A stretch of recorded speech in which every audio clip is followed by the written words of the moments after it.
We're going to be talking about Blackbody radiation and ultraviolet catastrophe. I've already done a lecture on it, well, 2 lectures on it actually, but I wanted to condense those into one. Newton's corpuscular theory. You see, in the 1670s, there wasn't many studies that could have been done on light. Newton was more focused on the qualitative side of things. The study of light. His studies on light were published in his book, Optics, and in it he described light as probably being made of several tiny particles. He described a new force that was acting on them, a fundamental force. Some materials, like glass, would repel these small corpuscles, corpuscle being the word for small body in Latin, which would cause them to reflect as he observed. Other materials would attract them, like the transition from air to water. An attraction that would subsequently change its direction, which is how he explained refraction. These were most of the tests he did at the time, and this was also the way he explained his own prism test, where he took one ray of light and split it into 6. Well, there were actually infinitely many rays of light, but he saw 6 distinct colors coming out. I've only drawn 4 because I don't have space for more. And this dividing line was explained by him as well. White is just a mix of all of those kinds of corpuscles, but they have sort of different corpuscular masses. So materials that attract and repel them will do so with different rates. And so that means the red corpuscles will take a different path than the yellow corpuscles. And so refraction was explained. Now, there still was one thing that was yet to be explained. Sometimes he observed, well, he didn't observe this specifically, can be observed to both reflect and refract, in fact, split off into two different rays with the same exact color on the same exact material. Newton didn't explain this, because that would require the glass interface to both be repulsive, as he described with the case of reflection, and attractive, as he described in the case of refraction. So this is the corpuscular theory. But of course, it's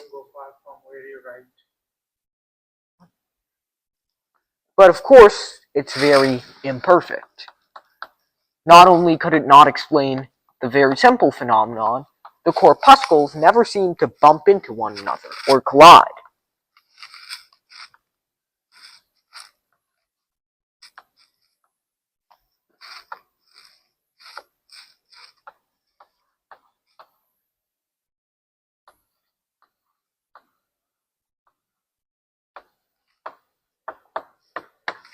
So what would happen when they did? And finally, it couldn't explain diffraction, but diffraction wasn't observed by him at the time. It was only much later, in 1799, when Thomas Young conducted what's now known as Young's experiment. First, he took a box filled with water. This was his experimental apparatus. And what he did was he took the water, don't mind that it's red colored water, I don't have blue chalk, and he filtered it, essentially. He put up one wall inside the box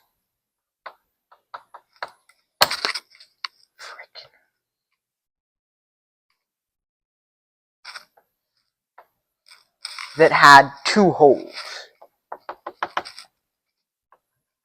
slits which the water could go through. And then,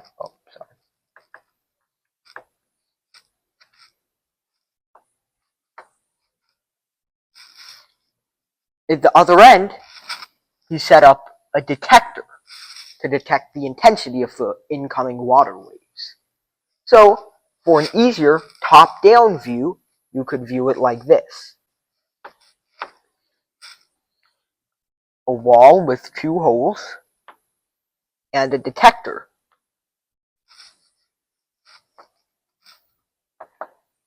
The water waves would emerge from whatever disturbance Young made. It would be forced to go through these holes. Slowly, these waves would interfere with one another, sometimes adding to each other's intensity, sometimes subtracting.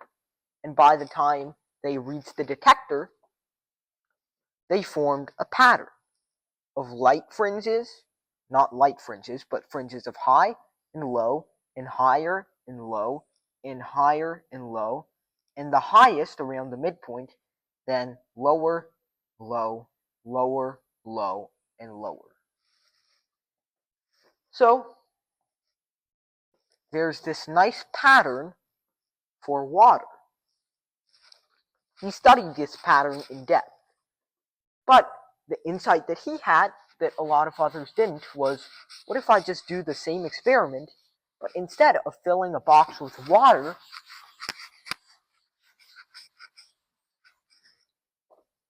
I take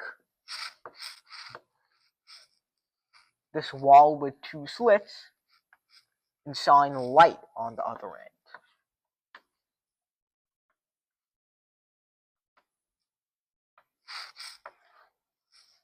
What he found was that when light was shown, what he detected on the other end was, obviously he didn't have flashlights, he did this with candlelight fire or equivalent, the same exact bright, dark, brighter, dark, brighter, dark, brighter, dark, brightest, then less bright, dark, less bright, dark, less bright, dark, less bright, dark. So, as you can see, it formed the exact same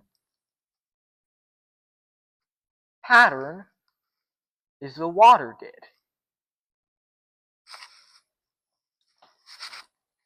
They're the exact same pattern. So, the fringes that light made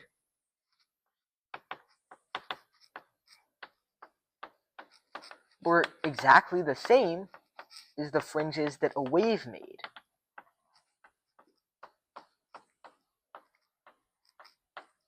So light has to be a wave, right? And of course, it's not equivalent to the fringes that any bullet, when shot through the hole, would make.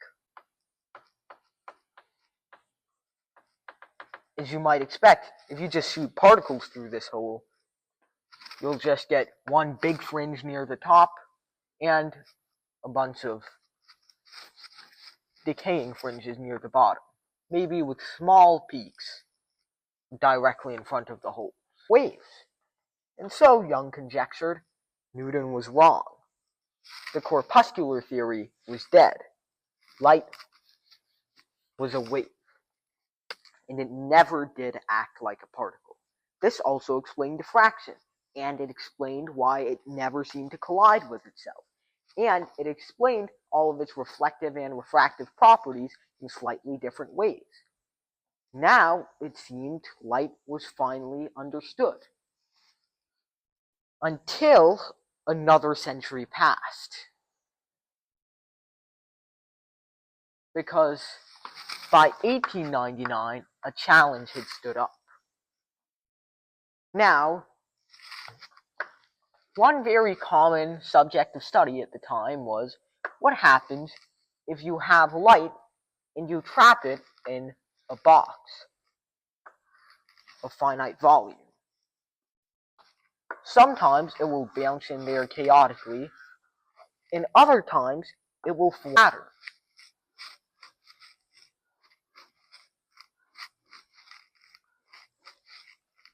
Called radiation modes. Now that's a very simple way to describe modes. But they act essentially like normal modes. And the question was, how many ways or how many radiation modes are there for light of a particular frequency, and frequency is represented by nu, for some light trapped inside a box of volume V? The answer to that came in the form of the Rayleigh gene law. How is it derived? Well, first, you take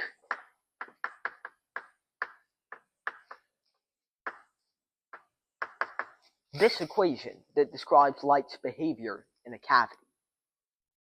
Now, if we take this cavity to be rectangular, which is a fine approximation, what we can say is that, well, we're going to first use separation of variables, which if you watch quantum mechanics series, you'll see this is one of our favorite techniques. X prime prime y zt plus y prime prime x zt over y, z prime prime over z, minus 1 over c squared t prime prime over t. Now what you can do is you can move some of these to the other side. If, for example, you want to isolate x, you can move everything not containing x to the other side. And now here's what you'll notice.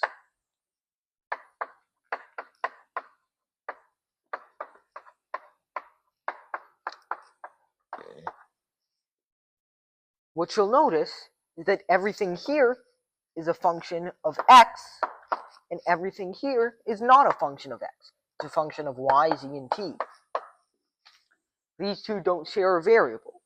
So if I take the partial derivative with respect to x of both sides, this is going to give me the partial derivative of this, and this is going to give me 0. Hence, this side is a constant. And hence, since this is equal to that side, this side is also a constant. That's a really great technique. So what we're going to do is set it equal to a separation constant. In x's case, kx. But if we chose to isolate y instead, we could call it ky. Z, we could call it kz. And in t is a special case because it's time, it's not a spatial dimension. We call it the frequency. So let's call this kx squared. Then, x prime prime over x is equal to kx squared. And what does that give us? X prime prime is equal to kx. And so, x is equal to one of two things. It could be ekxx, or it could be something of the form a sine kxx plus b cosine kxx. And of course, this could have some coefficient too. And this holds for every other function. But then we get to boundary conditions.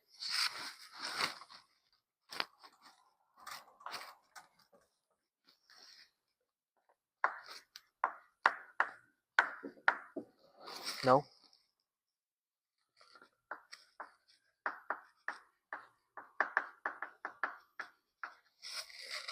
Boundary conditions tell us that if we want a continuous distribution, the light is never going to escape our box, which means it's never going to hit the boundaries of our box. It's never going to be inside the box's cell. It's always going to be stuck inside the box, not in the box. Holy crap, how do I describe this? It's not going to be wedged into the cardboard. It's going to be stuck in the cardboard. So then that means it will never have x is equal to 0, because that would describe this face of the box, and it'll never be there. Same thing with y of 0. It will never be there. So the light energy that's going to be stored in there is going to be 0. Same thing with z.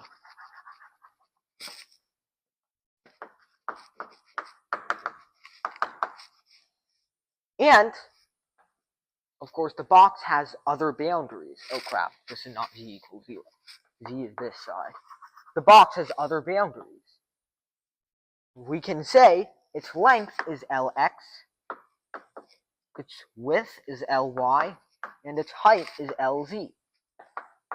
Then x of Lx is 0, x of Ly is 0, oh sorry, y of Ly is 0, and z of Lz is 0. P of 0 is also 0, but there's no other restriction. Now notice something here.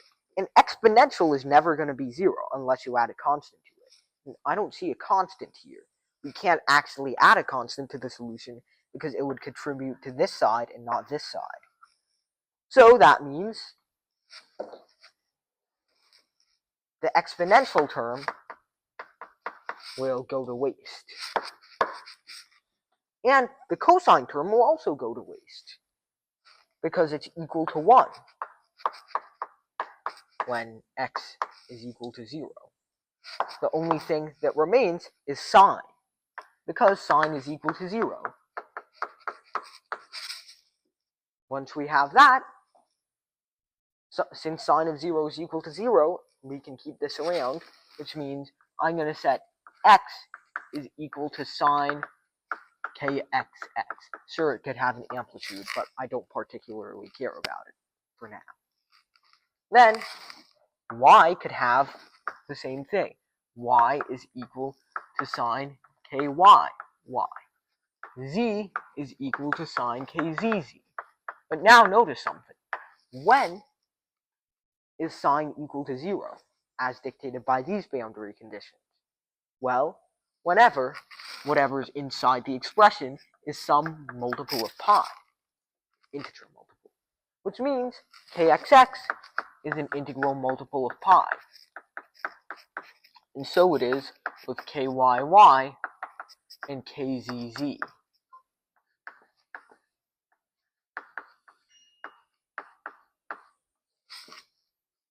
Time is a little bit different. If we solve the differential equation for time, we're going to be totally sidelined by this, but this is going to be, well, omega squared t. T is just going to be c e to the omega t plus a sine omega t plus b cosine omega t. And as you can imagine, everything also disappears except for. So, in this case, oh crap. Okay. Hold on for a second. What is omega, actually? I think we should probably address that. We're not just going to brainlessly write omega, or are we? Sorry. We get 1 over c squared t prime prime is equal to omega squared t. So I mean, what is omega then? T prime prime is equal to c squared omega squared t. So t is equal to sine c omega t. Kind of ridiculous, isn't it? So, back to the subject. Oh, why would I write this? Sorry. Kx, Lx, Ky, Ly, Kz, Lz is equal to this. Which means what? Well, Nx is equal to Kx, Lx over pi. And y is equal to the same thing. And z is equal to the same thing.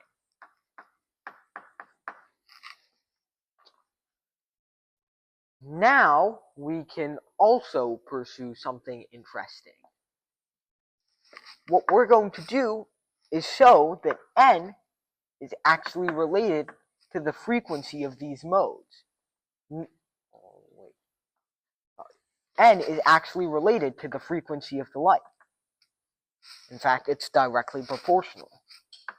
It's 2L over c times the speed of the light, mostly because it's 2L over lambda. Why did I say the speed? No. And so, what does that imply? Well, since the object that we want to find is n squared dn, this just gives us, the object we want to find is 1/8 times 2 times 4 pi n squared dn. What we get is, these cancel out, pi times n squared dn is what? Well, we're just going to get this squared, which is 4L squared over c squared, nu squared, and what's over here? Well, it's just 2L over c d nu.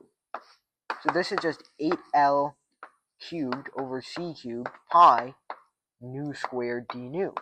What we're really interested in is per unit volume, which is just what happens when you divide out the L cubed. Per unit volume, this is just 8 pi over c cubed nu squared d nu. So per unit volume, 8 pi over c cubed nu squared. This is the classical derivation.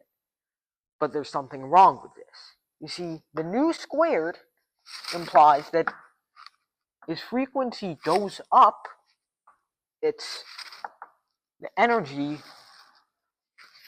is going to diverge. This is the ultraviolet catastrophe because observations were use of nu. By the time you got into the ultraviolet range, it predicted a catastrophic divergence that wasn't actually there. So what happened? Packages, like particles. This seemed absurd at the time. Planck himself called it an act of desperation. But saying this was true, and thus that the energy of any light particle was nhν, nu, allowed him to plug into the partition function from statistical mechanics, and using that, he managed to derive a slightly different formula. 8 pi over c cubed nu cubed divided by e to the, e to the minus nu minus 1. Sorry, nu minus 1. And in the short term, this looks exactly like the original graph, the original hypothesis, since e to the nu minus 1 approximates nu when nu is small. But of course, when nu grows large, eventually the denominator is going to outgrow the numerator, and it's going to plateau and shrink. Hold on a minute, that's exactly what the experiments predict. Max Planck was surprised when he got it down to the letter. But he still didn't understand why this was. It was 1900, but only 5 years later, a breakthrough from Albert Einstein, the photoelectric effect, would change all of that. What Einstein found was light was knocking these electrons down a certain number of energy levels and wasn't giving anything in return. There was no light coming out, but there was light coming in, which means the light that these electrons were absorbing was exactly enough to get them from one energy level to the next, or from one energy level 2 steps up, or 3 steps up. That is, the light's energy had to be quantized. So this finally showed an experimental explanation for this bizarre phenomenon. The photoelectric effect showed that the discrete model was actually king. The Rayleigh-Jean law and the ultraviolet catastrophe were just an indirect showing of what light being quantized actually meant. But the photoelectric effect was really when quantum mechanics was born. Because if light, a wave, could act like a particle in being quantized, why couldn't a particle act like a wave?